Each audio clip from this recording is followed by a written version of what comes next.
One welcome to the channel SLK academy. तो आज की वीडियो में हम पढ़ेंगे डोमेस्टिक टेरिटरी के बारे में। इससे पहले वाली वीडियोस में हमने पढ़ा था लीकेजेस और इंजेक्शन के बारे में और फाइनेंशियल मार्केट की इकोनॉमी में क्या ज़रूरत है उसके बारे में।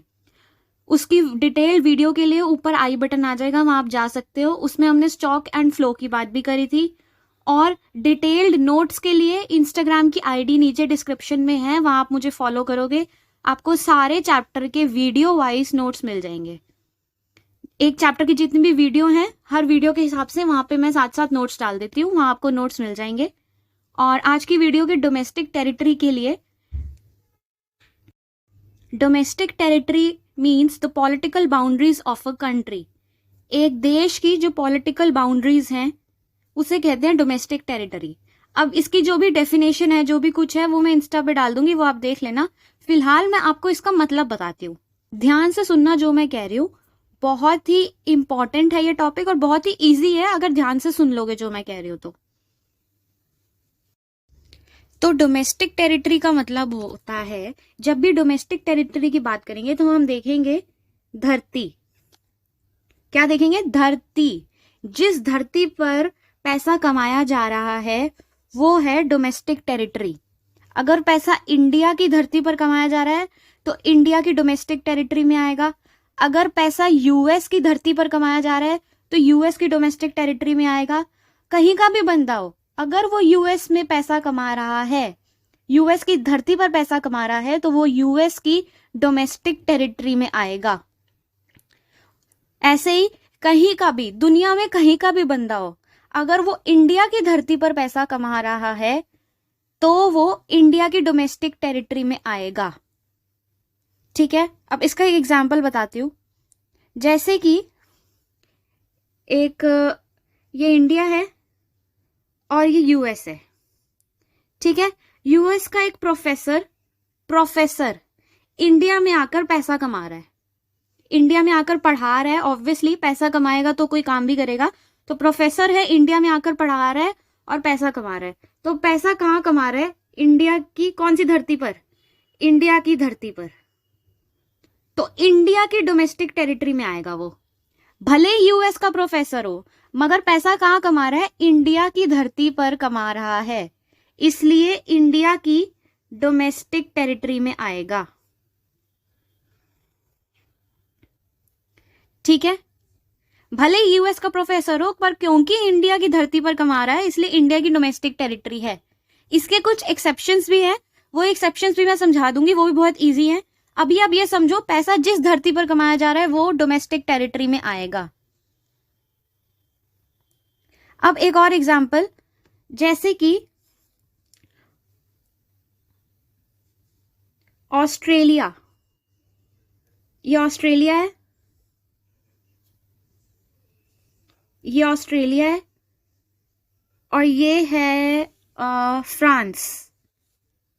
ठीक है, अगर फ्रांस की एक कंपनी का एक ऑफिस ऑस्ट्रेलिया में है, फ्रांस की कंपनी का एक ऑफिस ऑस्ट्रेलिया में है। अगर फ्रांस की एक कंपनी का ऑफिस ऑस्ट्रेलिया में है, इसका मतलब उस ऑफिस से वो ऑस्ट्रेलिया की कंट्री में सामान बेचते हैं और पैसा कमाते हैं। तो पैसा, इसमें डोमेस्टिक टेरिटरी कैसे देखेंगे? पैसा कौन सी धरती पर कमा रहे हैं? सेम ऑस्ट्रेलिया की धरती पर कमा रहे हैं पैसा। भले ही फ्रांस की कंपनी है मगर ऑफिस ऑस्ट्रेलिया की कंपनी में है, पैसा ऑस्ट्रेलिया की कंट्री से आ रहा है। तो धरती ऑस्ट्रेलिया की है तो डोमेस्टिक टेरिटरी भी ऑस्ट्रेलिया की होगी। धरती देखनी हमें सिर्फ, कहीं की भी कंपनी हो, जिस भी कंट्री, जिस भी देश में वो पैसा कमा रही है उसकी धरती देखनी है और वो उसकी डोमेस्टिक टेरिटरी है। ठीक है, एक और एग्जांपल, एक कंट्री है, फ्रांस ले लो फिर से, और इंडिया। ठीक है, फ्रांस की एक कंपनी का ऑफिस इंडिया में है, ऑफिस इंडिया में है, यानी कि ऑफिस से सामान भेजकर वो इंडिया में पैसा कमाती है वो कंपनी। ठीक है, तो पैसा कौन सी धरती पर कमा रही है? इंडिया की धरती। सिर्फ धरती देखनी है, कुछ नहीं करना, बहुत इजी है, सिर्फ धरती देखनी है। कंपनी भले ही फ्रांस की हो मगर पैसा इंडिया की धरती पर कमा रही है तो इंडिया की डोमेस्टिक टेरिटरी में आएगी। समझ आ रही है मेरी बात? समझ आ रही है? कंपनी भले ही फ्रांस की हो मगर इंडिया में पैसा कमा रही है इंडिया की धरती पर, इसलिए इंडिया की डोमेस्टिक टेरिटरी में आएगी। आगे मैं इसके कुछ एग्जाम्पल्स बताती हूं, उससे और समझ आ जाएगा। पहला एग्जाम्पल है Hindustan Unilever limited in India.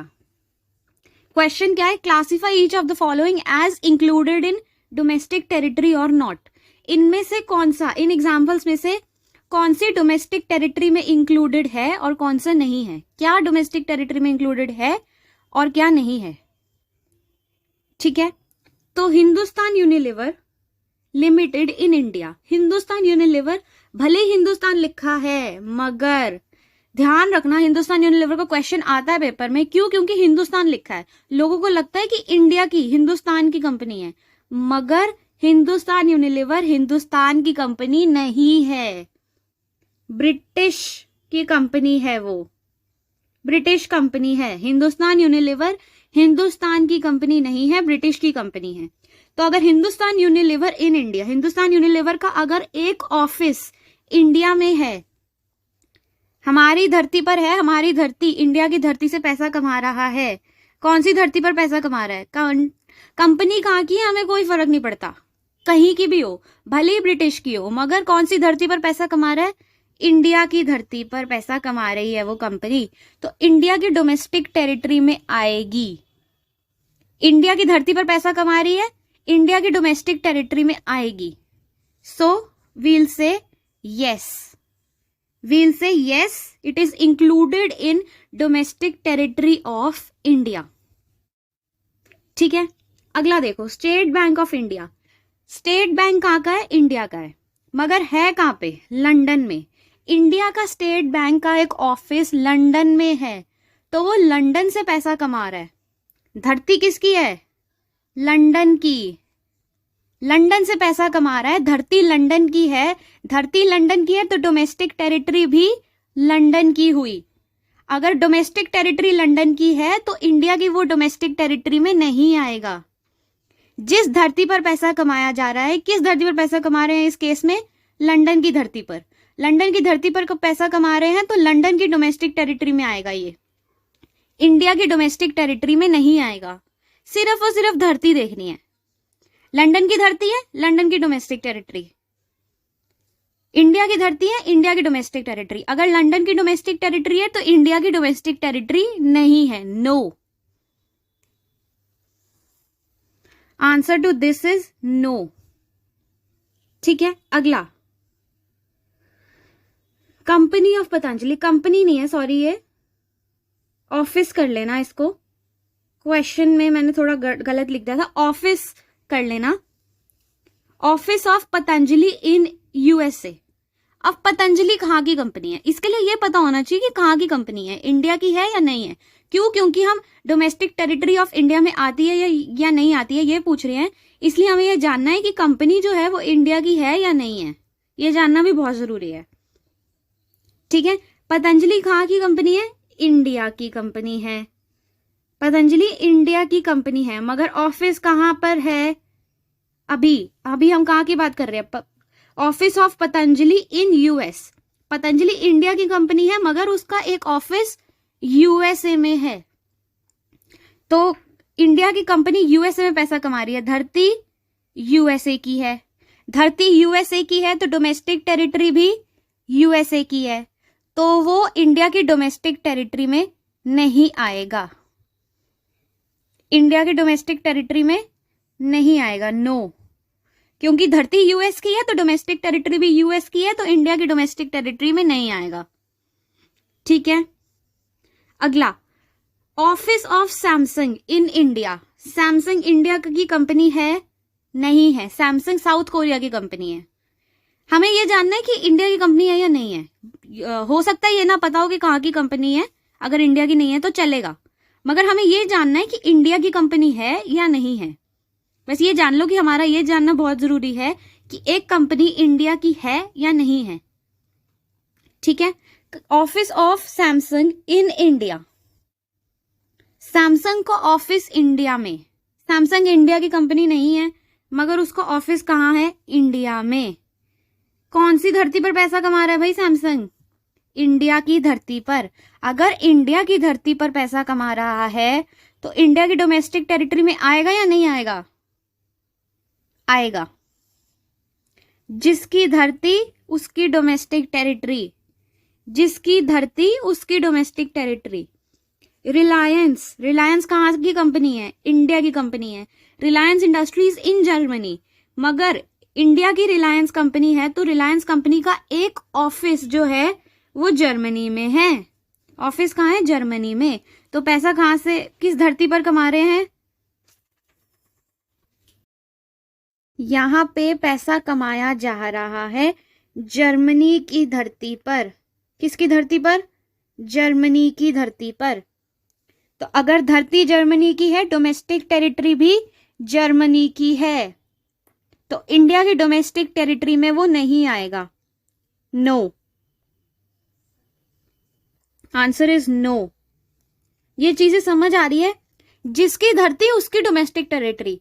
US की धरती पे पैसा कमाया जा रहा है तो यूएस की डोमेस्टिक टेरिटरी है, इंडिया की डोमेस्टिक टेरिटरी नहीं है। बस इतना ही समझाना है इसमें, इससे ज्यादा कुछ नहीं है डोमेस्टिक टेरिटरी का। डोमेस्टिक टेरिटरी क्यों नहीं समझ आती? जिसकी धरती उसकी डोमेस्टिक टेरिटरी, बस काम खत्म। अब मैं बताती हूँ एक्सेप्शंस। एक्सेप्शंस क्या है? ठीक है, तो पहला एक्सेप्शन जो है वो है एम्बेसी का। किसका? एम्बेसी का। सबसे पहले एम्बेसी क्या होती है? एम्बेसी होती है, मान लो इंडिया का एक बंदा है, वो यूएस में जा रहा है। ठीक है, वो यूएस में जा रहा है, घूमने जा रहा है या किसी भी काम से जा रहा है, इंडिया से जा रहा है। अब यूएस में जाकर उसको वीजा से रिलेटेड कोई प्रॉब्लम आ गई। फॉर एग्जाम्पल, यूएस में जाके उसको वीजा से रिलेटेड कोई प्रॉब्लम आ गई। अब वो यूएस में किसको देखे ढूंढेगा भाई जो इंडिया के वीजा के बारे में बता दे? इसके लिए यूएस में एक इंडिया की एम्बेसी होगी, इंडियन एम्बेसी कहेंगे हम उसे। ठीक है ना? इस इंडियन एम्बेसी में वो जाएगा, इंडिया का बंदा, और यहां से जाके वो पूछेगा मेरे वीजा में ये प्रॉब्लम आ रही है, और इंडियन एम्बेसी उसकी ये प्रॉब्लम सॉल्व कर देगी, खत्म कर देगी। ये है इंडियन एम्बेसी का काम। अब अगर यूएस में इंडियन एम्बेसी है, वो काम ही इंडिया के लोगों के लिए कर रही है ना? भले ही यूएस में है, भले ही यूएस में है, मगर काम तो इंडिया के लोगों के लिए कर रही है ना। यूएस के लोगों के लिए तो नहीं कर रही, इंडिया के लोगों के लिए कर रही है, तो वो इंडिया की डोमेस्टिक टेरिटरी में आएगा। ये एक एक्सेप्शन है, इसमें धरती नहीं देखेंगे। जब भी एम्बेसी की बात होगी तो हम धरती नहीं देखेंगे, ये याद रखना पड़ेगा। जब भी एम्बेसी की बात है तो धरती नहीं देखनी, हमें देखना है एम्बेसी कहां पर है। एम्बेसी जहां पर भी है वो हमारी डोमेस्टिक टेरिटरी में आएगी। क्यों? क्योंकि वो हमारे लोगों के लिए बनी है। यूएस में अगर इंडिया की एम्बेसी बनी है तो इंडिया के लोगों की प्रॉब्लम को सॉल्व करने के लिए बनी है। वो यूएस की किसी काम की नहीं है, सिर्फ यूएस की धरती पर है, यूएस के किसी काम की नहीं है, इंडिया के लोगों के काम की है। ठीक है, तो वो इंडिया की डोमेस्टिक टेरिटरी में आएगा, ये चीज ध्यान रखो। अब मैं इसके एग्जांपल्स बताती हूं।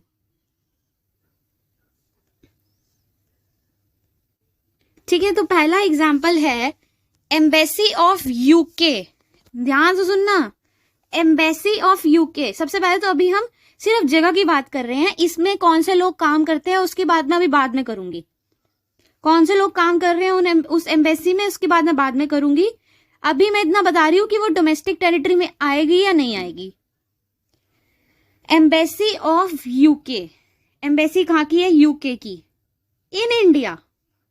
अगर इंडिया में यूके की एम्बेसी है तो वो यूके के लोगों की मदद करेगी, इंडिया के किसी काम की नहीं है, इंडिया के किसी भी काम की नहीं है वो एम्बेसी।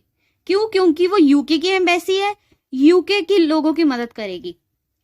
अगर इंडिया के किसी काम की है ही नहीं वो एम्बेसी, तो इंडिया की डोमेस्टिक टेरिटरी में नहीं आएगी। यूके की एम्बेसी है, यूके के लोगों के लिए है, यूके की डोमेस्टिक टेरिटरी में आएगी, इंडिया की डोमेस्टिक टेरिटरी में नहीं आएगी।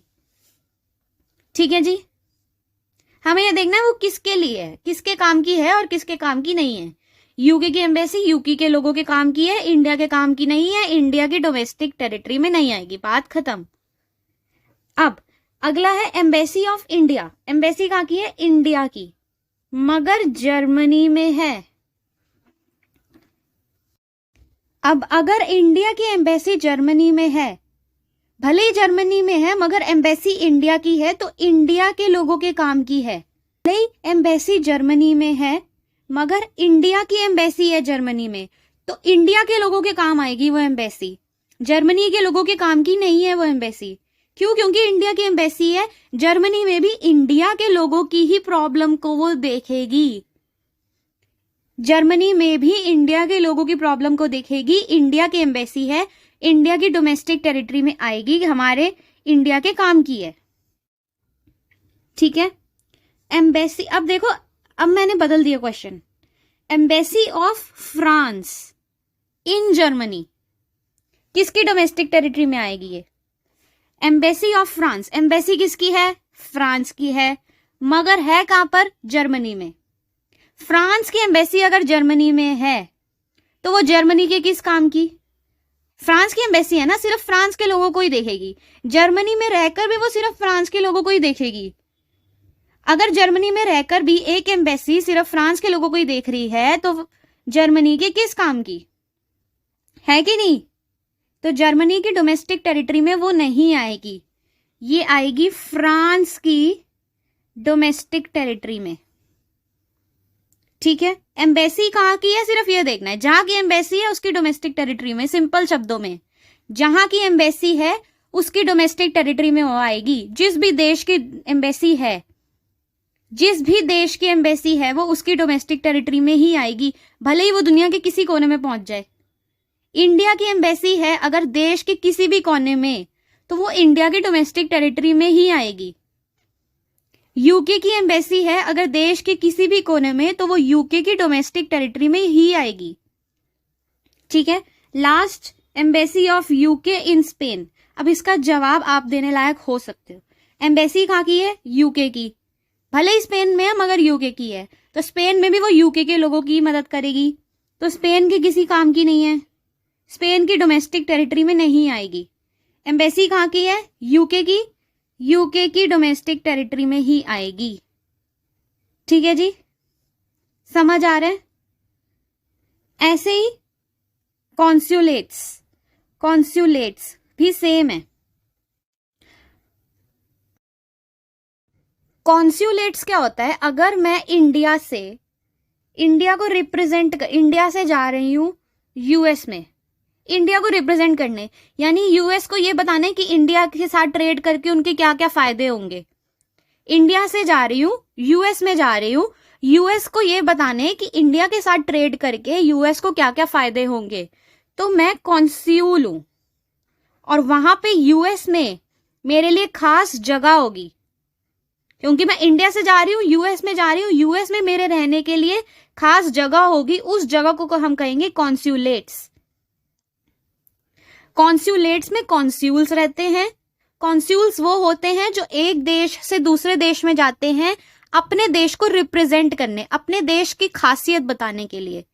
तो जब वो दूसरे देश में जाकर रहते हैं, जब वो दूसरे देश में जाकर रहते हैं तो उनके लिए खास जगह होती है, वो खास जगह भी हमारे ही देश की डोमेस्टिक टेरिटरी में आएगा। क्यों आएगा बताओ? क्योंकि वो हमारे लोगों के लिए है, भले ही दूसरे देश में है मगर हमारे लोगों के लिए है। यानी कि अगर इंडिया का, मैं पीछे बताती हूं, अगर इंडिया का कोई भी बंदा यूएस जा रहा है एज अ कॉन्स्यूल, कॉन्स्यूल कौन है? बंदा जो इंडिया को रिप्रेजेंट करने, इंडिया के बारे में बताने दूसरे देश में जा रहा है, कॉन्स्यूल जा रहा है, तो यूएस में एक कॉन्सुलेट करके जगह होगी जहां पे वो कॉन्स्यूल रहेगा। वो भी इंडिया की डोमेस्टिक टेरिटरी का पार्ट है। क्यों? क्योंकि उसमें सिर्फ इंडियंस रह सकते हैं, है ना, इंडियंस रह सकते हैं, तो इंडिया की डोमेस्टिक टेरिटरी का पार्ट है। ऐसे ही मिलिट्री एस्टैब्लिशमेंट्स भी, जो भी हमारी मिलिट्री की एस्टैब्लिशमेंट्स दूसरे देश में है, मिलिट्री के लोग कई बार एक देश से दूसरे देश जाते रहते हैं, तो जाते रहते हैं मतलब इंडिया का एक मिलिट्री यूएस में गया तो वहां वो वहीं रहेगा जहां पे उसके लिए जगह बनी है, उसके लिए अलग से जगह बनी होगी, इंडिया के मिलिट्री के लोगों के रहने के लिए अलग से जगह बनी होगी। वो जो अलग से जगह बनी है वो भी इंडिया की डोमेस्टिक टेरिटरी में आएगा।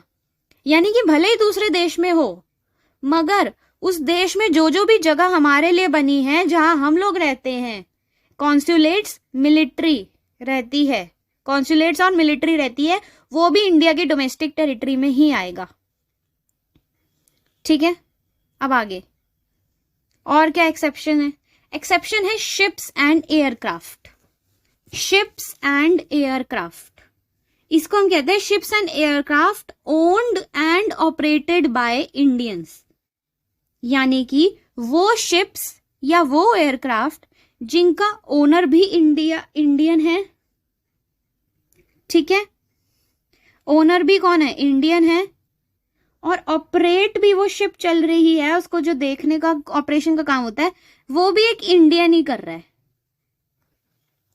ओनर भी इंडियन है और उसको ऑपरेट भी एक इंडियन ही कर रहा है, तो वो इंडिया की डोमेस्टिक टेरिटरी में आएगा।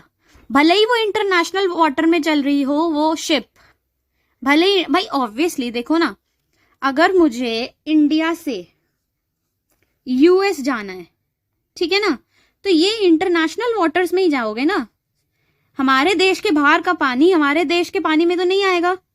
इंटरनेशनल वाटर है वो, सबका पानी है, इंटरनेशनल वाटर है वो, है ना। तो अगर इंडिया से यूएस जाना है तो इंटरनेशनल वाटर से तो जाना ही पड़ेगा। मगर अगर शिप इंडिया की है, शिप का ओनर इंडिया का है और उसे ऑपरेट भी, उसे उस शिप को चला भी एक इंडियन रहा है, तो वो शिप इंडिया की डोमेस्टिक टेरिटरी में आएगी।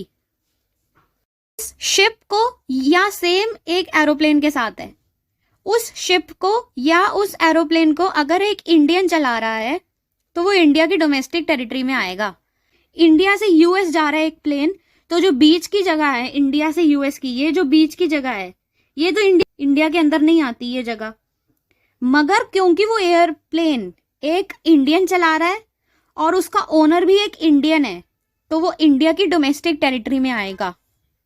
ये दो चीजें याद रखनी है, owned and operated by Indian, अगर इंडियन का है तो इंडिया की डोमेस्टिक टेरिटरी में आएगा।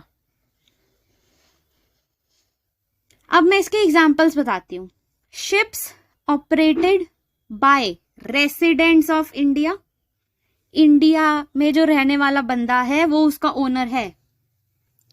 शिप्स ऑपरेटेड, ऑपरेट कौन कर रहा है? रेसिडेंट ऑफ इंडिया, इंडिया में रहने वाला बंदा उस शिप को ऑपरेट कर रहा है, मगर शिप चल कहाँ रही है? यूएस और फ्रांस के बीच में। एक एग्जाम्पल है, सच मत समझ लेना इसे, एग्जाम्पल है। शिप जो है इंडिया के रहने वाला बंदा चला है, मगर शिप चल कहाँ रही है? यूएस और फ्रांस के बीच में। ठीक है, तो वो इंडिया की डोमेस्टिक टेरिटरी में आएगा। किसकी? इंडिया की डोमेस्टिक। क्यों? क्योंकि उसे ऑपरेट कौन कर रहा है? इंडियन। ठीक है, अब इंडियन शिप्स लिखा है, अगर इंडियन शिप्स लिखा है यानी कि owned and operated by India. Indian ships अगर यूएस और कनाडा का बीच में चल रही है कि कौन सी है? इंडियन शिप, मगर चल का रही है यूएस और कनाडा के बीच में, तो भी वो इंडिया की डोमेस्टिक टेरिटरी में आएगा। क्यों? क्योंकि इंडिया की शिप है। हमारी शिप को कोई अपनी शिप थोड़ी ना बना लेगा, शिप हमारी है, भले ही कहीं भी चल रही हो, हमारी डोमेस्टिक टेरिटरी में आएगी। ठीक है, अगला यूएस शिप्स। यूएस, मैंने क्वेश्चन बदल दिया, यूएस शिप यानी ओनर जो है वो यूएस का है, owned and operated by US, US का खरीदा हुआ है और चलाता भी यूएस का कोई है, कोई बंदा चलाता है, मगर चला कहाँ रहा है? इंडिया और चाइना के बीच में। अगर इंडिया और चाइना के बीच में यूएस की एक शिप चल रही है तो इंडिया या चाइना उसे अपना कह लेगा? नहीं कह सकता। अगर इंडिया और चाइना के बीच में यूएस की एक शिप चल रही है तो वो यूएस की डोमेस्टिक टेरिटरी में आएगी। अगला, फिशिंग बोट्स। अब क्या है, पानी के बीच में फिशिंग बोट्स जाती हैं, ऑपरेटेड बाय इंडियन फिशरमैन। कौन ऑपरेट कर रहा है? साफ साफ लिखा है यार, Indian fisherman. Fishing boats operate कौन कर रहा है? इंडिया का फिशरमैन इन इंटरनेशनल वाटर। भले इंटरनेशनल वाटर है मगर शिपिंग बोट किसकी है? इंडिया के फिशरमैन की है। वो इंडिया की डोमेस्टिक टेरिटरी में आएगा। जिसकी शिपिंग बोट है उसकी डोमेस्टिक टेरिटरी। ये चीज याद कर लो, ये चीजें याद कर लो। अगला, अब जी ये चीजें भी देख लो एक बार। फिशिंग वेसल्स मतलब पानी में, इंटरनेशनल वाटर में कोई भी बोट वगैरह, बोट से लेकर शिप तक जो भी चल रहा है, अगर इंडिया को ओन्ड एंड ऑपरेटेड है तो इंडिया की डोमेस्टिक टेरिटरी में आएगा। हो गया। Oil and natural gas. Oil and natural gas rigs, यानी कि पानी है, ये इंटरनेशनल वाटर है, इसके बीच में ऑयल एंड नेचुरल गैस के रिग्स हैं, कंटेनर्स हैं। Rigs meaning containers. International water में ऑयल एंड नेचुरल गैस के कंटेनर्स हैं, और जो इंडिया के हैं उस इंटरनेशनल वाटर में जो इंडिया का ऑयल और नेचुरल गैस है वो इंडिया की डोमेस्टिक टेरिटरी में आएगा। भाई कोई उसे अपना नहीं कह सकता। हमारा है, इंडिया का है, इंडिया की डोमेस्टिक टेरिटरी में आएगा। ऐसी फ्लोटिंग प्लेटफॉर्म्स जो कि इंटरनेशनल वाटर में है मगर इंडिया के हैं तो इंडिया के फ्लोटिंग प्लेटफॉर्म्स को कोई अपना नहीं कह सकता। ठीक है, तो अभी हमने डोमेस्टिक टेरिटरी में क्या पढ़ा? पहली चीज पढ़ी है हमने धरती। इंडिया की धरती पर जो भी कंपनी वगैरह होगी वो इंडिया की डोमेस्टिक टेरिटरी में आएगा। इसमें क्या क्या नहीं आता? एम्बेसी। यूएस की एम्बेसी अगर इंडिया में है, यूएस की एम्बेसी अगर इंडिया में है तो वो यूएस की डोमेस्टिक टेरिटरी में आएगा। भले ही हमारी धरती पर है, ये इस धरती का एक्सेप्शन है एम्बेसी। भले ही हमारी धरती पर है यूएस की एम्बेसी, पर इंडिया के लोगों की कोई काम की नहीं है, यूएस के लोगों की काम की है, तो यूएस के डोमेस्टिक टेरिटरी में आएगा। ऐसे ही अगर शिप्स हैं वो भले ही इंटरनेशनल वाटर में चल रहे हैं, उस पानी में चल रहे हैं जो हमारे देश का नहीं है, काफी सारे देशों का है, इंटरनेशनल वाटर में चल रहे हैं, मगर अगर ओन्ड एंड ऑपरेटेड, उसका ओनर भी इंडियन है और उसको चला भी एक इंडियन रहा है, तो उसको कोई अपना नहीं कह सकता। वो हमारा है, इंडिया का ओनर है उस शिप का, इंडिया की डोमेस्टिक टेरिटरी में ही आएगा। ऐसे ही एरोप्लेन्स के साथ, एयरक्राफ्ट्स के साथ, अगर कोई हवा में चला रहा है, हवा किसी की अपनी नहीं है भाई, है कि नहीं? हवा किसी की अपनी नहीं है, मगर अगर उसका ओनर और उसको चलाने वाला एक इंडियन है तो कोई भी देश उसको अपना नहीं कह सकता, इंडिया की डोमेस्टिक टेरिटरी में आएगा। ऐसे ही कॉन्सुलेट्स जो हैं, कॉन्सुलेट्स है ना, कॉन्सुलेट्स, यूएस में इंडिया का कॉन्सुलेट है, अगर इंडिया का कॉन्सुलेट यूएस में है अगर, तो यूएस उसको अपना नहीं कह सकता, इंडिया की जगह है वो। ऐसे ही मिलिट्री, ठीक है ना, समझ आ रही है? अब मैं आगे आती हूं नॉर्मल रेसिडेंट पे। तो नॉर्मल रेसिडेंट क्या होता है? नॉर्मल रेसिडेंट एक ऐसा इंडिविजुअल होता है या इंस्टीट्यूशन है जो कि इस देश में 3 कंडीशंस हैं। इस देश में रहता है, कमाता है और खर्चा करता है। रहता है, रहना, कमाना और खर्चा। रहना, कमाना और खर्चा, ये जो इंसान कर रहा है वो नॉर्मल रेसिडेंट में आएगा। मगर इसकी एक और कंडीशन है। मान लो एक टूरिस्ट है, टूरिस्ट मतलब यूएस से एक बंदा आया है ताजमहल देखने, वो यहाँ रह रहा है, ऑब्वियसली यहाँ आया है तो यहाँ रह रहा है, ताजमहल, रेड फोर्ट, ये सारे जो हमारे मॉन्यूमेंट्स हैं ये देखने आया है, यहाँ आ रहा है तो वो रहेगा, घूमने आया तो रहेगा। हो सकता है वो कोई बिजनेस भी कर ले छोटा मोटा यहाँ पे, मतलब 2-3 महीने के लिए रह रहा है, तो हो सकता है वो यहाँ से कुछ सामान खरीद के कहीं जाके बेच दे ताजमहल का सामान रेड फोर्ट में बेच के कमा सकता है तो कर लेगा वो। तो वो रह रहा है, कमा रहा है और खर्चा तो करेगा ही करेगा, है ना। शॉपिंग करेगा, खर्चा करेगा, खाएगा पिएगा, तो उसको नॉर्मल रेसिडेंट नहीं कह सकते आप। क्यों? क्योंकि वो टूरिस्ट है, 2-3 महीने में रहकर कमा कर खर्चा कर निकल जाएगा यहाँ से। कितना ही रहेगा, ज्यादा से ज्यादा, है ना। तो उसको नॉर्मल रेसिडेंट नहीं कहोगे। तो नॉर्मल रेसिडेंट वो है, एक इंडिविजुअल है या एक इंस्टीट्यूशन है who ordinarily resides in the country, वो ऑर्डिनरीली इस देश में रह रहा है, and who centre of economic interest also lies in that country. Centre of economic interest मतलब यहीं से कमाकर यहीं पर खर्चा कर रहा है, तो उसको कहेंगे normal resident for more than 1 year. यानी कि रहना, कमाना, खर्चा, जो मैंने 3 चीजें बताई थी, अगर वो 1 साल से ज्यादा कर रहा है यहाँ पे, 1 साल से ज्यादा कोई बंदा यहाँ रह रहा है, कमा भी रहा है, खर्चा भी कर रहा है, तो उसको हम नॉर्मल रेसिडेंट कहेंगे। रह भी रहा है, कमा भी रहा है, खर्चा भी कर रहा है, मगर 1 साल से ज्यादा तक कर रहा है, तो उसे कहेंगे नॉर्मल रेसिडेंट। यानी कि 2-3 महीने के लिए जो घूम कर रहने, कमाने, खर्चा करने आया, उसको नॉर्मल रेसिडेंट नहीं कहेंगे। इसमें और भी चीजें हैं। अब मैंने एम्बेसी का एक केस बताया था पीछे, याद है? क्या बताया था एम्बेसी का? जब हम डोमेस्टिक टेरिटरी पढ़ रहे थे, एम्बेसी का एक केस बताया था कि भाई अगर यूके की एम्बेसी अगर इंडिया में है तो वो इंडिया के किसी काम की नहीं है, तो उसे इंडिया ये नहीं बोलेगा ये हमारी डोमेस्टिक टेरिटरी में आती है। क्यों आएगी हमारी डोमेस्टिक टेरिटरी में जब हमारे कोई काम की नहीं है? वो यूके की डोमेस्टिक टेरिटरी में आएगी क्योंकि यूके की एम्बेसी है।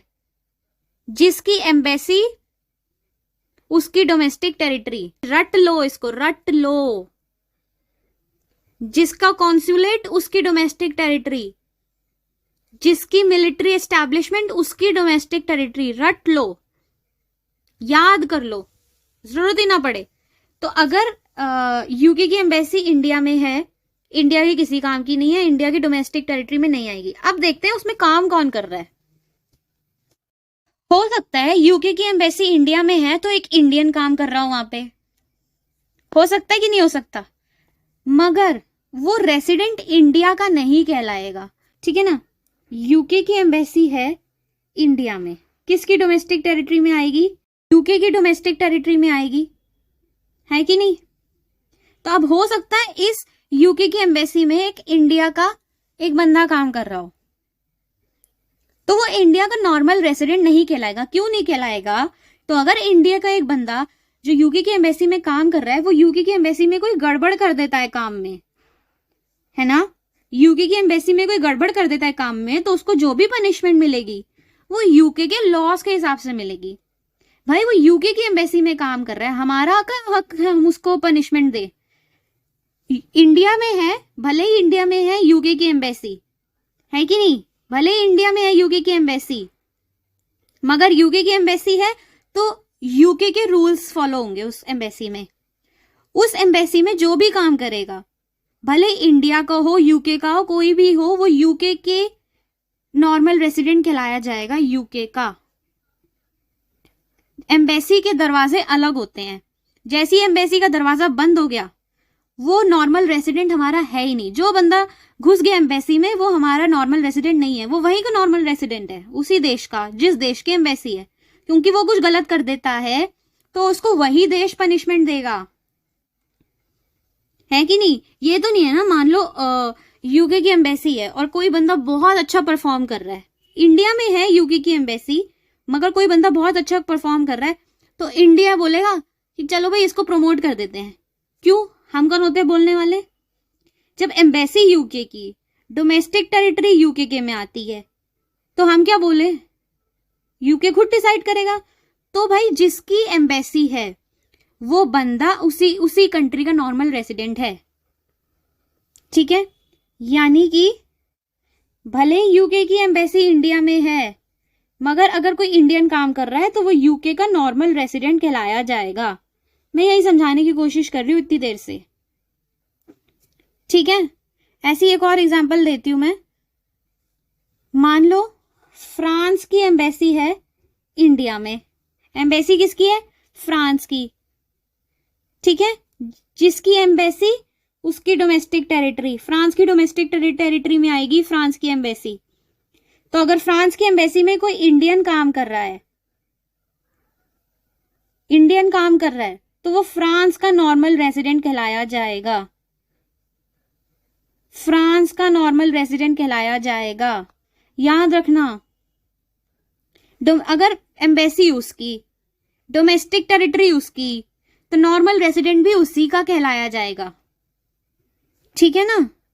ऐसे ही यूएस में इंडिया की एम्बेसी है, यूएस में इंडिया की एम्बेसी है यहां पे, और इसमें एक यूएस का एक बंदा काम कर रहा है। यूएस में एम्बेसी किसकी है? इंडिया की। जिसकी एम्बेसी उसकी डोमेस्टिक टेरिटरी, यानी कि इंडिया की डोमेस्टिक टेरिटरी में वो आएगा, इंडिया की डोमेस्टिक टेरिटरी में आएगा। नहीं समझ आ रहा? पीछे जाओ, दोबारा देखो। जिसकी एम्बेसी उसकी डोमेस्टिक टेरिटरी, इंडिया की एम्बेसी यूएस में है तो इंडिया की डोमेस्टिक टेरिटरी में आएगा। अगर यूएस का एक बंदा काम कर रहा है इंडिया की एम्बेसी में, सुनना, यूएस का एक बंदा इंडिया की एम्बेसी में काम कर रहा है, तो वो नॉर्मल रेजिडेंट भी इंडिया का होगा। क्यों? क्योंकि वो इंडिया की एम्बेसी में काम कर रहा है। जो बंदा जिस एम्बेसी में काम करेगा वो वहीं का नॉर्मल रेजिडेंट बन जाएगा। साफ इस बात का इतना ही मतलब है, जो बंदा जिस एम्बेसी में काम करेगा वो वहीं का नॉर्मल रेजिडेंट बन जाएगा, उसी देश की एम्बेसी का नॉर्मल रेजिडेंट बन जाएगा। ठीक है, समझ आ रहा है? नहीं समझ आ रहा? पीछे जाओ, दोबारा देखो, पीछे जाओ, दोबारा देखो, समझ आएगा। ऐसा कुछ मुश्किल नहीं है इसमें जो ना समझ आए। ठीक है, और इसमें कौन कौन नहीं आते? IMF, WHO, ये क्या है? इंटरनेशनल ऑर्गेनाइजेशंस हैं। ये हमारे नॉर्मल रेजिडेंट्स में नहीं आती। क्यों? क्योंकि इंटरनेशनल ऑर्गेनाइजेशंस हैं। ठीक है ना? और crew members of foreign vessels, commercial travellers, कोई भी फॉरेन वेसल, फॉरेन की एक शिप चल रही है, उनके जितने भी मेंबर हैं वो हमारे नॉर्मल रेजिडेंट में नहीं आएंगे। ठीक है, यानी यूके की एक शिप चल रही है, जैसे पीछे एग्जांपल था इंडिया और चाइना के बीच में, तो उसमें जो भी काम कर रहा है, जो भी काम कर रहा है वो इंडिया का नॉर्मल रेजिडेंट नहीं है। जिसकी डोमेस्टिक टेरिटरी उसका नॉर्मल रेजिडेंट। इससे ये एक चीज और निकलती है, जिसकी डोमेस्टिक टेरिटरी उसका नॉर्मल रेजिडेंट। ठीक है जी, अब मैं इसके एग्जाम्पल बताती हूं। एग्जाम्पल है, person working in Indian embassy in Australia. Australia में एक इंडिया की एम्बेसी है, उसमें एक इंडियन काम कर रहा है, तो वो किसका नॉर्मल रेजिडेंट है? इंडिया का। जिसकी एम्बेसी में वो काम कर रहा है, जिस भी देश की एम्बेसी में एक बंदा काम कर रहा है, वो उसी का नॉर्मल रेजिडेंट है। इंडिया की एम्बेसी में एक इंडियन काम कर रहा है, तो वो इंडिया का नॉर्मल रेजिडेंट है। ठीक है, अब कैनेडियन विजिटेड रेड फोर्ट, एक कनाडा का एक बंदा रेड फोर्ट घूमने आया है, तो उसे आप नॉर्मल रेजिडेंट कह दोगे? घूमने आया है, 2 महीने 3 महीने घूमेगा, चला जाएगा। नॉर्मल रेजिडेंट नहीं कहोगे, नो। ठीक है, इंडियन विजिटेड बुर्ज खलीफा, है ना भाई? एक इंडियन जो है वो बुर्ज खलीफा देखने गया, गाना आया बुर्ज खलीफा, सोचा देखता हूँ क्या कैसा दिखता, कैसा है असल में। वो गया, घूमने गया है, वहां घूमने गया है, 1 महीना 2 महीने में वापस आ जाएगा। तो घूमने गया तो उसको वहां का नॉर्मल रेजिडेंट थोड़ा ना बोल दोगे, है कि नहीं? तो वो इंडिया का नॉर्मल रेजिडेंट है। यस, घूमने गया है कोई तो वापस आ जाएगा। हमारे देश का कोई बंदा घूमने गया है, वापस आएगा, हमारे ही देश का नॉर्मल रेजिडेंट रहेगा। अब Indian working in WHO for less than 1 year. अब ये 1 ईयर का केस समझो। WHO क्या है? एक इंटरनेशनल ऑर्गेनाइजेशन है। ठीक है, वहां पे एक इंडियन काम कर रहा है, तो 1 साल से ज्यादा अगर वो काम नहीं करता, हमने पीछे पढ़ा था नॉर्मल रेजिडेंट तभी कहेंगे जब 1 साल से ज्यादा वो हमारे देश में रह रहा है, खा रहा है और खर्चा कर रहा है, 1 साल से ज्यादा रह गया तो हमारे देश का नॉर्मल रेसिडेंट। अब एक इंडियन जो है वो WHO में काम कर रहा है, मगर 1 साल नहीं हुआ उसको वहां काम करते हुए, तो ये 1 साल का फंडा सबके साथ है। अगर 1 साल हो गया WHO में उसको काम करते हुए, तो WHO जिस देश की ऑर्गेनाइजेशन है उस देश का वो नॉर्मल रेसिडेंट बन जाएगा। WHO जिस देश की ऑर्गेनाइजेशन है उस देश का वो नॉर्मल रेसिडेंट बन जाएगा, मगर 1 साल से कम हुआ है उसे काम करते हुए, तो हमारे देश का ही अभी रेसिडेंट रहेगा। ठीक है ना। जितनी भी इंटरनेशनल ऑर्गेनाइजेशन है उसमें अगर इंडिया का कोई भी बंदा 1 साल से ज्यादा काम कर लेता है तो वो हमारा नॉर्मल रेसिडेंट नहीं है, बस इतना याद रख लो। ठीक है।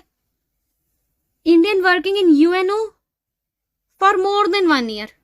अब उसको, एक इंडियन को UNO में काम करते हुए 1 साल से ज्यादा हो चुका है, तो हमारा नॉर्मल रेसिडेंट में नहीं आएगा। क्यों? क्योंकि 1 साल से ज्यादा हो चुका है। अब वो UNO जिस भी देश के ऑर्गेनाइजेशन है उस देश के नॉर्मल रेसिडेंट में आएगा, मगर हमारे देश के में नहीं आएगा। हमें हमारे से मतलब है, हमारे देश के में नहीं आएगा। नो, 1 साल का देखना बड़ा जरूरी है। 1 साल से कम है तो हमारे देश का रेसिडेंट है, भले ही बाहर जाके काम कर रहा हो, मगर 1 साल से कम हुए हैं, अभी 6 महीने ही हुए हैं एक इंडियन को ऑस्ट्रेलिया में काम करते हुए, वो इंडिया का नॉर्मल रेसिडेंट कहलाएगा। ठीक है, समझ आ रही है? 1 साल से ज्यादा हो गया तो इंडिया का नॉर्मल रेसिडेंट नहीं कहलाएगा।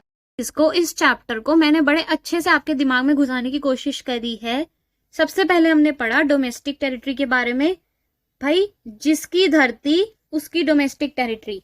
इसमें कुछ एक्सेप्शंस हैं। एक्सेप्शंस क्या है?